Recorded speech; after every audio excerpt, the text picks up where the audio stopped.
Welcome to Fans First, a sports podcast where your voice matters most. Hosted by Hall of Fame sportscaster Jim Powell. This is the show that puts fans at the heart of the conversation. Whether you're cheering in the stands, screaming at the TV, or debating with friends about the latest trades, Fans First is here to amplify your thoughts, your insights, and your love for the game.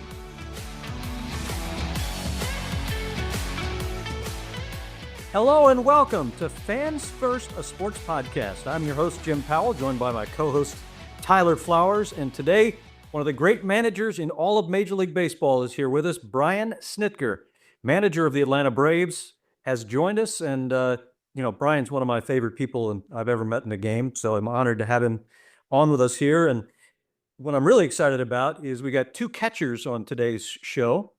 And I love listening to catchers talk shop. I just, you guys know every aspect of everything that's going on in every baseball game, and I'm looking forward to gleaning some insights and some knowledge from you fellas. So, first of all, Tyler, great to see you, and Brian, great to see you as always. Glad you survived that up and back trip to New York. That's never easy, but how are you, my man?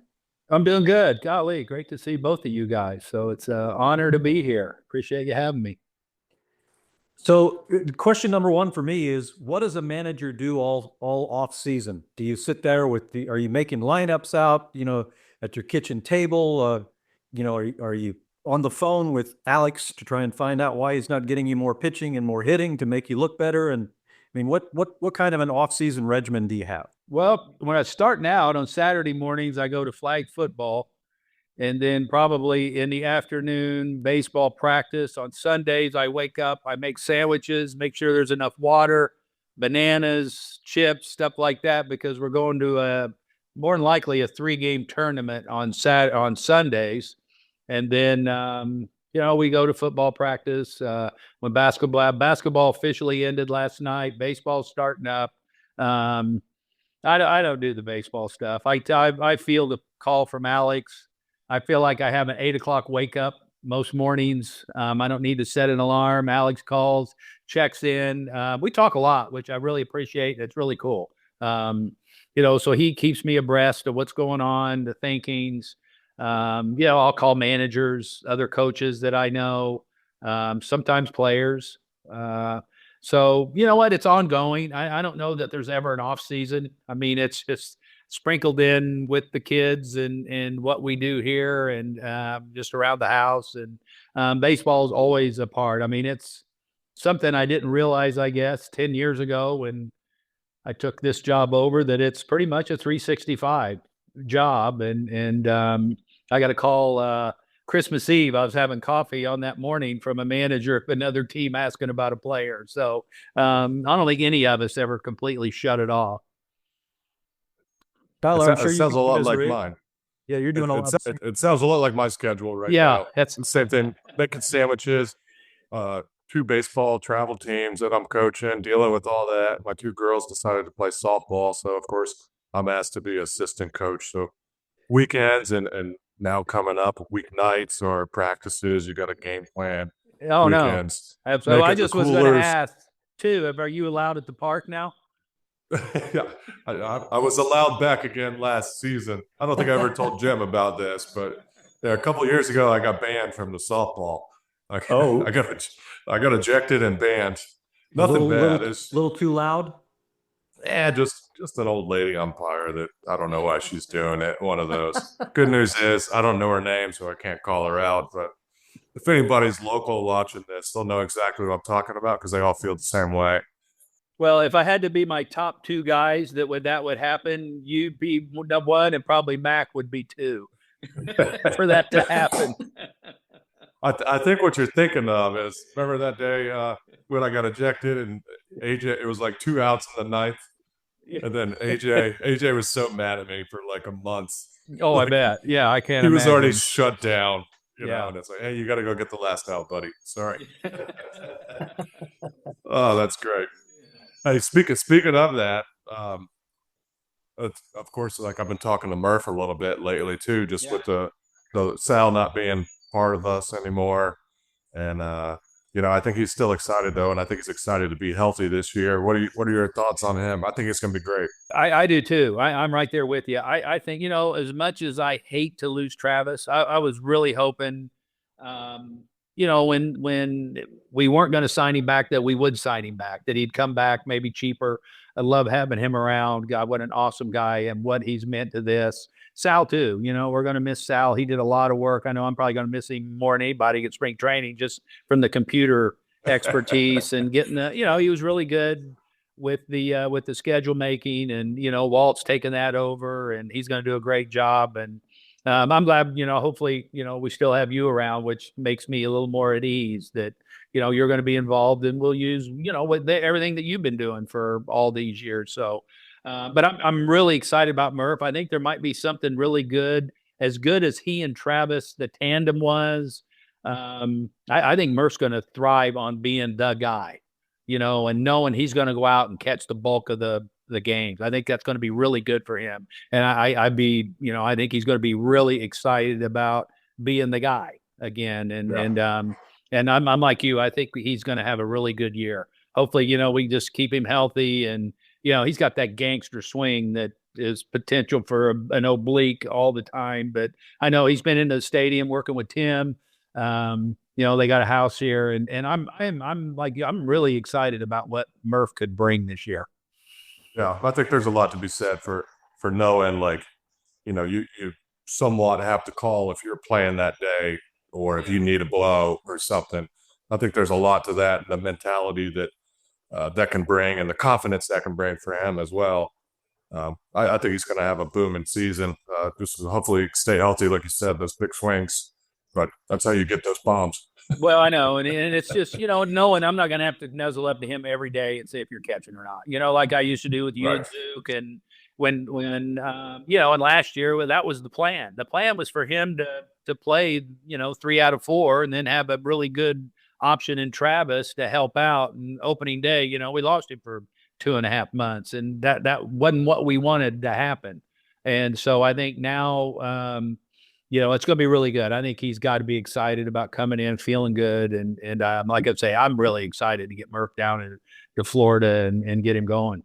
Brian, what's your overall feeling about how the offseason has gone for the Braves? I think most casual observers, writers, fans feel like there wasn't a lot going on during the offseason, expecting we all expect Alex Anthopoulos to come up with miracles every day and reform rosters and do whatever needs to be done. But how do you feel like the roster changes and movement has panned out to this point? I like our club. I always do like our club. I tell Alex all the time, I feel like we're in an industry that we need to, you need to let the Dodgers, the Red Sox, the Yankees, the Mets, the Blue Jays, let us know when you're done so we can play. Type thing. And I told Alex, I stopped looking at off seasons with teams and who won the off season, because we're going to play 7 months here. We're going to start up, play hopefully 8 come a week from today, actually, is when pitchers and catchers we're tipping it off. So I don't worry about that anymore. You got it, as we saw last year. Health is a big, big thing in this game, and keeping everybody healthy. There's going to be injuries. There always is. Everybody has them. Nobody has a free pass. You navigate uncharted waters every year. And I know that Alex right now is probably on the phones trying to find a player to make us better. And with what he has to work with, he does a remarkable job. I never worry about anything. And I told him, it's like, we're going to make this thing work. And you know what? I kind of look at the 1st of May or whenever that is, we're going to make 2 really good trades when we get Spencer Strider and Ronald Acuña back, but even going through there, I look at other teams' depth charts and all that, and you know what? I'll take my guys over. Profar was a great addition. That lengthens the lineup. He is like a Swiss Army knife, or where you can hit him in the lineup. The fact that it's another left-handed bat and being a switch hitter, love switch hitters. I love left-handed hitters, but let's be honest, you've got to be borderline Hall of Fame if you're going to play every day as a left-handed hitter and not be platoon for. That's just the way the game is. I like our team. I think the key is I'm hoping that March 26th or 7th that Chris Sale is bopping into that breakfast room and having breakfast and full of piss and vinegar like he always is. And I think that he's another big one. I know he's throwing just as we did last year. Keeping him healthy is going to be huge for us, and we're going to do whatever we can, just like we did last year, to make sure he's on that bump as much as we can get him. And if he is, we know what we can expect. And Schwellenbach's he's not going into this thing blind anymore. Ronaldo finally got that year of being a starter again under his belt, which I really love. I'm really for me, I'm excited to see Ian Anderson when I get down there. I've seen videos of him throwing. Everything's going great. He's had a normal offseason. We've seen what Ian can do, what he shouldered as a young guy coming up. I mean, he's pitching game 7s and things like he's experienced a lot, and he's still just a kid. So I'm really excited to see where Ian is, because I think he might be an X factor for us. I think so for sure. Obviously, I caught him a fair bit as he was a young pup. And man, what an upside, what a performance. And again, as you said, it's such a young age too. And then those pressure cooked moments, I'm pumped up for that. Yeah. Sale's obviously a big one as well. I'd put him as another X factor. Like, if he can stay healthy, that's huge for us again. But you know who Sale's favorite catcher is and who's caught the most innings from him, right? Well, I know. Yeah, I know who hits. I know every time you would face him as an opponent, you'd hit a homer too. So I always always made sure when he was pitching that you were catching. I got some great numbers off him. I love it. Hey, what do you think about Grant Holmes? Yeah, no. Is the game plan to kind of become a starter, or just we're going to stretch him out. Yeah, we're going to stretch him out as a starter and probably see where we're at the end of camp, and and see where he fits in. And there's probably another Grant Holmes, Spencer Schwellenbach, Tyler Matzik that I don't even know about. Like a year ago today, I didn't know who the hell Schwellenbach was. I never even saw him in spring training. Matzik, we didn't know him. All we knew, he was at Finch Drupper, struck everybody out. Grant Holmes comes in. When he came in the first day, I had to look on Baseball Reference. I thought, he'd been around 10 years, a number 1 pick. He'd already had time in the big leagues. It's all that hair. That's why. And the hair. Yeah. But no, this guy can be a huge factor for us. The ability to spin the ball, strike thrower. What he did last year for us was huge. And personally, I think if he's not in the rotation, it's going to be a good thing for us, quite honestly, because he can do so many things. He can bridge innings. He can pitch late. He can be that guy that, we'll stretch him out. And if we need to give somebody, because we got 7 in a row starting out. If we need to give somebody a break early, he'll be ready to go to make that start and give everybody a day. And that's going to be huge. So, like I say, coming in, we'll stretch him out. He'll be a starter in all of spring. And if he doesn't make the rotation, I think it's going to be good for us, quite honestly. He could turn into that early season Jesse Chavez until we trade for Chavi again. Well, yeah, I figure Jesse will probably show up about March 22nd or something when the Rangers get tired of him, and we'll get him back, and by then we'll probably need him. So let somebody feed him for 6 weeks, and then we'll take him.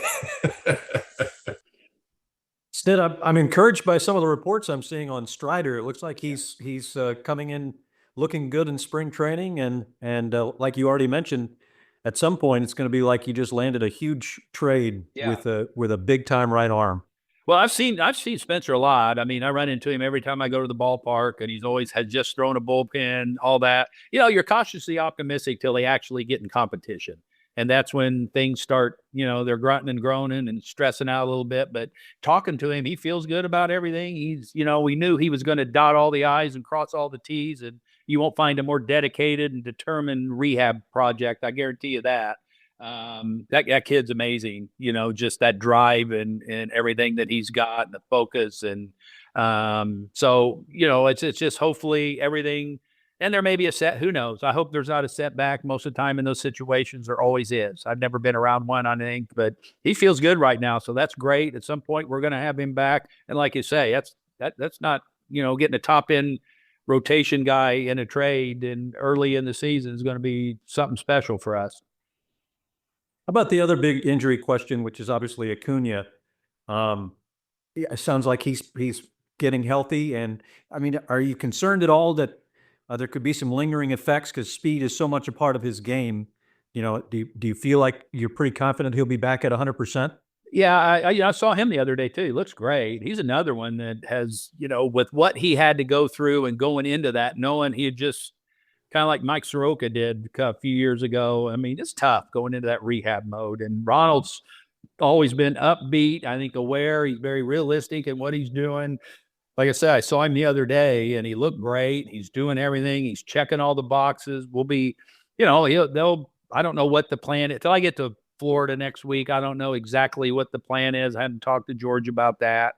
It's just the layoff. It's just so hard to miss time in this game, whether it's, the 4-day all-star breaks are hard to overcome sometimes. And, it's just kind of like Murph, Michael Harris, those guys, when you miss a big chunk in this game, it's hard to ramp back up. But I think physically, if that knee checks out, I've known guys that have had those things. I've had minor league players and they're like, they've had both of those. I don't know if anybody's ever had that in baseball, quite honestly, like Ronald did. He may have to temper the running a little bit. I think leave it up to him and the training staff to how he feels, where he's at. But I know he's been hitting a lot. He's, it's going to be the cutting and the outfield on the bases, rounding bags, sliding, all that kind of stuff that he's going to have to, just gradually get back into. But, our training staff does a great job. Our strength and conditioning guys, therapists, they're top notch and great guys, do a wonderful job. And, and we'll err on the side of caution with him every chance we get. Who are some sleepers on this roster, Snit, that people maybe aren't paying much attention to or haven't thought about a lot? Maybe it's not a overly familiar name. Do you have some? Yeah, I don't know. You know what? I just printed my spring training roster out, wondering if you guys might do that because you had to check changes. Baseball Reference. I printed one last week and it's changed like 3 times since Dixie sent it to us. I don't know. There's a couple of pitchers I know. I'm not sure their names right now. I don't know. Our young guys are here. They're in the big leagues right now. We've seen, the Nacho Alvarez's and Schwellenbach, Deisbell is hopefully, he's another kind of sleeper guy that I think getting him from the beginning. Deisbell Hernandez did a really good job for us last year. He's shown spurts. He had some injuries. That's a guy right there that it'd be really interesting in our bullpen makeup, especially when you lose Joe Jimenez and AJ Minter. I mean, some back end high leverage guys. Deisbell can be that guy. He's got stuff. He's got spin. He's got velocity. He's fearless. So he's a guy I would think more than just a young guy that I'm really curious about how he responds to added responsibility. I'm curious. Have you seen a lot of Baldwin, catcher? Yeah, well, just in spring trainings, just the reports, video. I love where there's a kid that just keeps getting better and better. And I've heard nothing but good things. Great things. And as we know the young man is off the charts, just a wonderful young man. And he's getting better. His throwing's better. He's making it. I know you guys are working with him or had been with the different knees up and all that kind of stuff. And, the bat's kind of taken off, left-handed catcher. And I think the fact that, if something happens to Murph, then we'll tap this kid. He'll go to AAA, which isn't going to hurt him one bit to go down there and keep playing. And but I think he's a guy that with injuries, as we know, they always happen, that we can dip down in there and feel really good about who we have there. So and I think I've always been a fan of Sandy Leon, and he's back, and I guess he's really good with the teammates of being an older veteran type guy that'll go to AAA. And I guess he's a really good person down there with his experience. And, when you keep going in the door down there is awesome. Yep. So I'm a big fan of Drake. And I think it's, he's one of them kids that I think we're doing really good job developing. Yeah. So many of these guys get to the big leagues, they're not developed, and it's hard to develop in the big leagues. It's on the job training. And I think the fact that he's getting all the at-bats and the innings and everything is going to be a really good thing for him down the road. Yeah, I think to your point too, we're doing a great job as an organization getting people like Sandy Leon, this year, Casale, that could potentially be someone that works with him that has a lot of experience at the major league level. That's something we've always done a good job of, helping these younger guys develop, putting good people around them, good support staffs, guys they can lean on. Because as you know, being a catcher, sometimes it's tough. You don't know what the heck to do. Sometimes you get overwhelmed. And it's kind of nice to have somebody to lean up to and talk to about stuff like that in the game. You go instead of a coach sitting with a pitching coach who to maybe lean into an older veteran guy that's been through the wars and all. It's important. It's a different conversation, that versus a pitching coach or something. Right.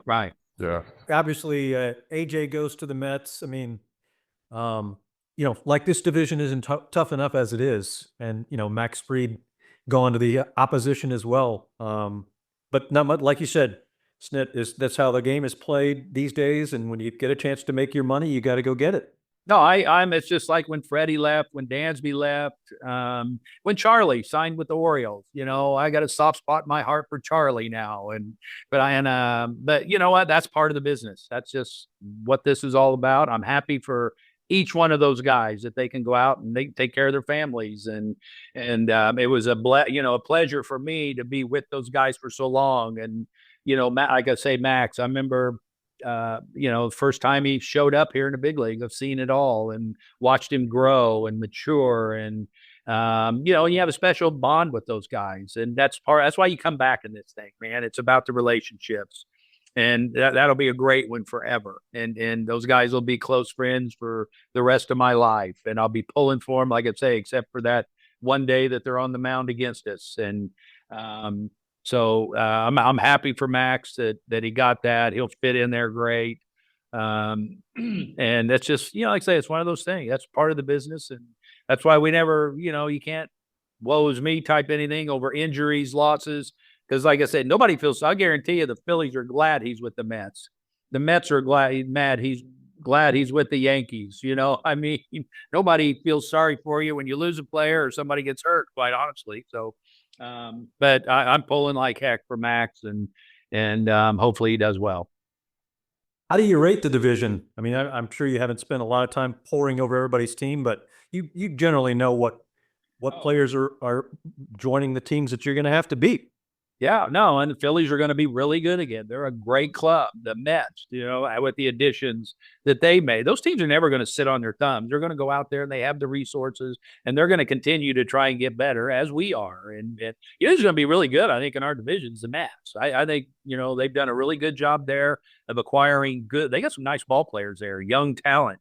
And they're going to be good. I mean, that team's going to grow and improve as the year goes on, and they're going to be a handful and a really good club. So, my grandson's always asked me about that, and it's like, what? These guys are in the big leagues for a reason, and regardless, and it's all about when you play somebody too in this game. I mean, you can go in.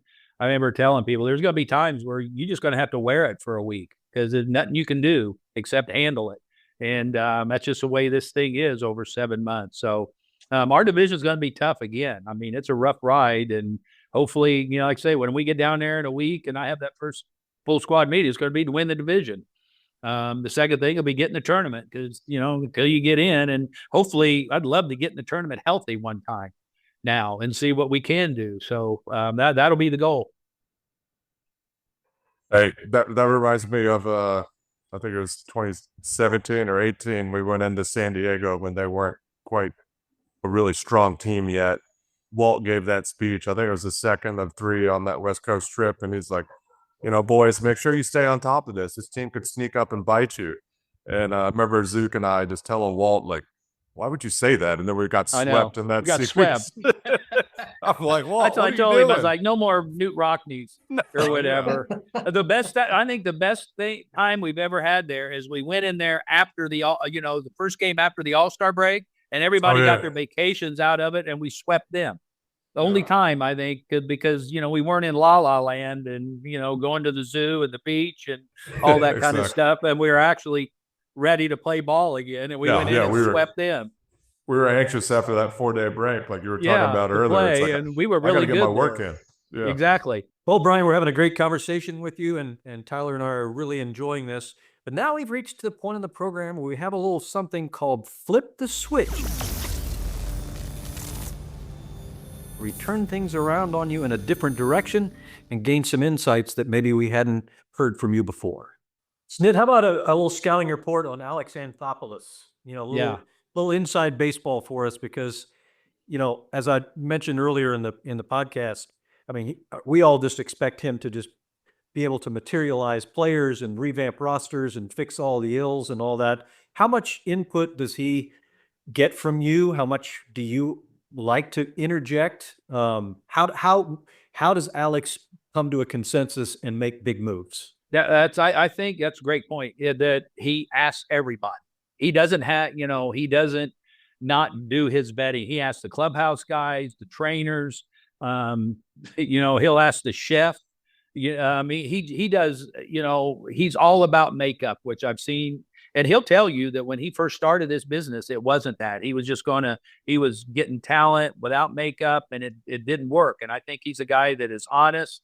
I love working with. I love Alex as a person, number one, and he's a great family man. He loves his children. His wife's an awesome gal. His kids are really neat. He takes time off to do things with them, which I respect so much because I've seen the back end of all that, and I got so much respect for him. He asks everybody. I mean, and he. You know what?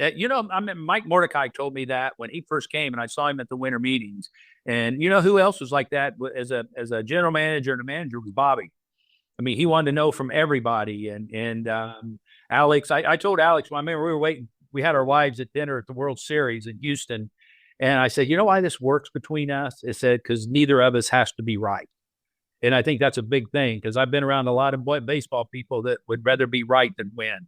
And Alex is he's just a tireless worker too. He's so sharp, and I call him a lot. I mean, if I had lineup questions, obviously Walt's right there in my back pocket, but I'll call Alex and get his opinion on a lot of things because he's got a great mind and feel for the game, and he's just so good for an organization because of the person that he is, and he's always he's in the lunchroom talking to players. Asking them their opinions about things. And they respect that. And they love that because I know, they'll all text him. I know at the trade deadline, he gets texts from former players. It's like, Alex, please come get me. Things like that, He's been awesome for this. He's just what this organization needed when he came in. And I think the fact that he's grown and learned like we all do. I'm still learning. I mean, I'm like I say, I'm asking him, I'm asking players about things and coaches and everybody that, so he's been just awesome for this organization. I mean, I've had a lot of experience with that with him when I was playing, and then obviously, kind of working for him now. Right. And that was one thing I tipped my hat to, and I'd never understood before that why you wouldn't take advantage as a general manager of a team to utilize the resources that you have right there in the clubhouse just below you, and he was big about that. I mean, obviously when we acquired Sale, me having so much experience with him was a huge conversation. A lot of trades that he was considering in the past when I was still playing. I'm not going to name any names, but I had experience with some of these guys, and like he came to me to ask, and I'm like, this is so smart. And why was this not done in the early part of my career when I played in Chicago? Like, why didn't we utilize this? And I think to your point, Snit, and I think another good reason why you two get along so well is you remember how hard this game is. I think a lot of people forget it so quick. Even I catch myself on watching playoffs on TV. It's like, how'd you not swing at that front door? Oh, curveball. Well, it looked like it was 98 in my head. That's why, it's so easy to forget. And that's something I've always respected about you so much, that you've never forgotten that.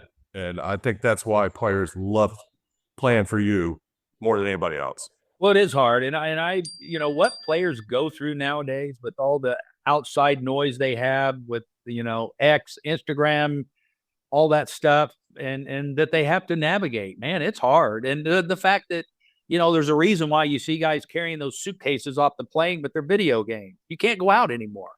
If they go out, they're on X and Instagram and all that kind of stuff. And now they got to do, there's a lot of splaining to do. when you're like that. And it's hard. It's hard to be a major league player now with everything that those guys go through, and the game's hard enough in itself. So I got a lot of respect for guy. Those old salty pros, I love being around them. I mean, when I was a coach, I used to like Javi Vasquez and Derek Lowe and Mark Teixeira and all those guys. You could set their watch with Chris Sale right now, watching him. My hips were bad, so I was on the treadmill a lot this summer. And, I could set my watch when he comes to the weight room and how consistent. And that's the thing, I think, with these guys, the consistency and how they handle, when you watch a Nick Markakis handle his job, it's just unbelievable. Freddie Freeman, how, boring pros. And if you're not, you're going to drive yourself crazy in this thing. Because it's if people ask me, I had a question the other day, how do you get through? I spoke at Mercer, their college team, their tip-off, and one of the players like, how do you get through all those games? And I said, by taking it a day at a time. The only thing you worry about is today. Most important thing in the world for you is today. You never take today for granted because you're not guaranteed tomorrow. And that's life, business, sports, anything. And I've kind of learned to do that and enjoy today with the guys. Well said. One of the things I really liked about Anthopoulos when he was hired was he had both the scouting background and a heavy dose of analytics, where the Dodgers were at the cutting edge of that. And he could speak to both sides. He could talk to the scouts. He could talk to the guys who have their faces in their laptops all day. He sees both sides, and he can find that middle ground that usually is the sweet sauce of a good team.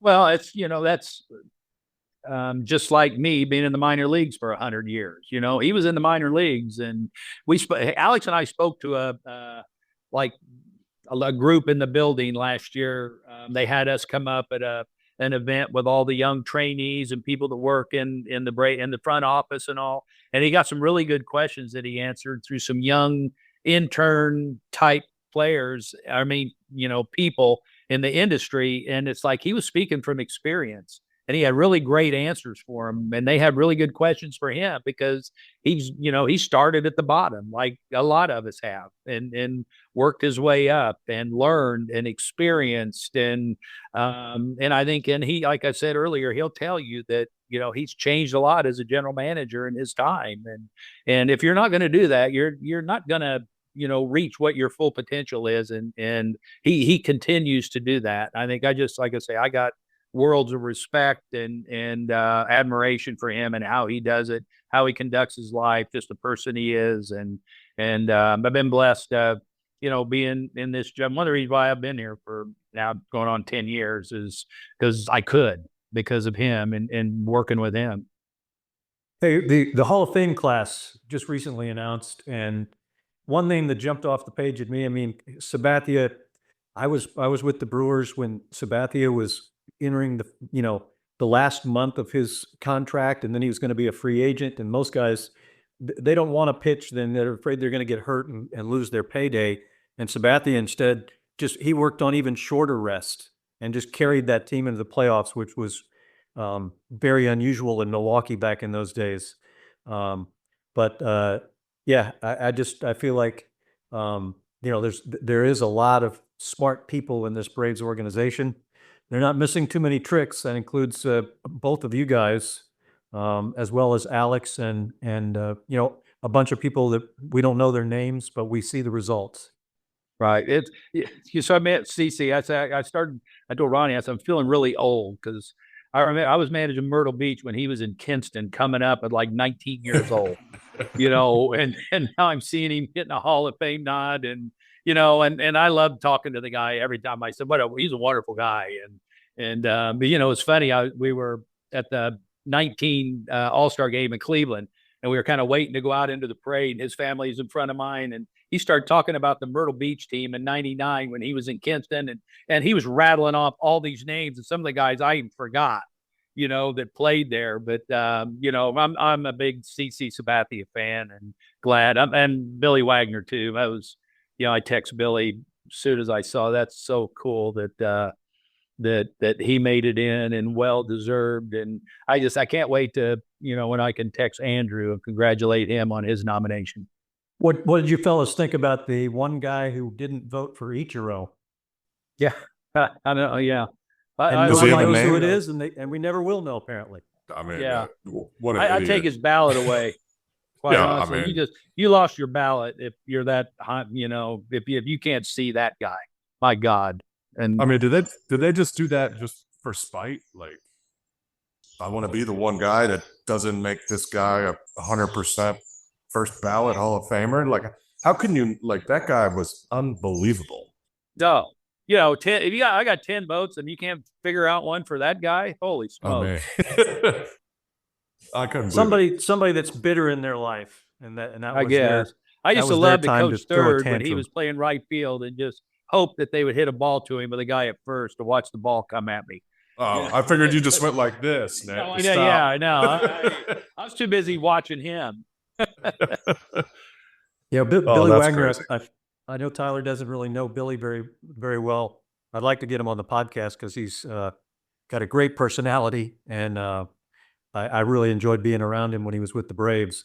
But he told me a story one time about, he had kids, and he's trying to throw them batting practice in the backyard and teach them how to play baseball and everything. And one of his kids got a hold of one off Billy. I'm sure he was just lobbing it in, and so he connected it well.